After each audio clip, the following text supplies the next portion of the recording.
கர்த்தருடைய பரிசுத்த நாமத்துக்கு மகிமை உண்டாவதாக. எனக்கு அன்பானவர்களே, உங்கள் மத்தியில் தேவனுடைய வார்த்தையை பகிர்ந்து கொள்வதில் நான் மிகுந்த மகிழ்ச்சி அடைகிறேன்.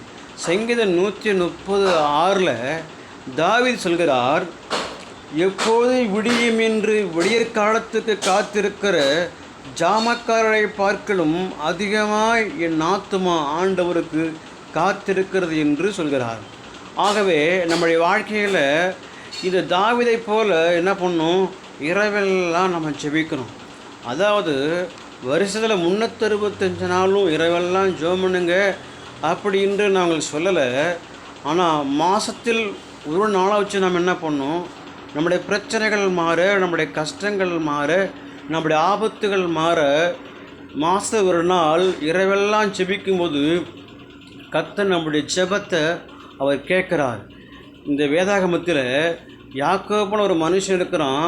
யாக்கோப்புக்கு விரோதமாக தன் கூட பிறந்த அண்ணன் ஏசா என்ன பண்ணுறான், 400 பேரை கூட்டின்னு வரான் யாக்கோப்பை கொல்றதுக்கு.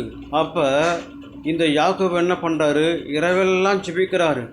அப்போ ஜெபித்த போது தன்னை சாகடிக்க வந்த ஏசா சமாதானமாகும்படி கர்த்தர் செய்கிறாரு. அப்போ நாமளும் யாக்கோபை போல இரவெல்லாம் ஜெபித்தோமானால், பொழுது விடிய விடிய விடிய விடிய கர்த்தரோடு போராடி ஜெபித்தோமானால் நிச்சயமாகவே கர்த்தர் நம்முடைய வாழ்க்கையில் இருக்கிற பிரச்சனைகளை கூட கர்த்தர் சரி செய்வார். ஆகையால் இந்த யாக்கோபை போல, தாவீதை போல, ஜாமக்காரனை போல இரவெல்லாம் காத்திருந்து ஜெபித்தோமானால் கர்த்தர் நம்முடைய வாழ்க்கையில் காணப்படுகின்ற எல்லா பிரச்சனைகளையும் அவர் சரி செய்வார். கர்த்தருடைய வார்த்தை கடவுள் யாவருக்கு நன்றி. God bless you.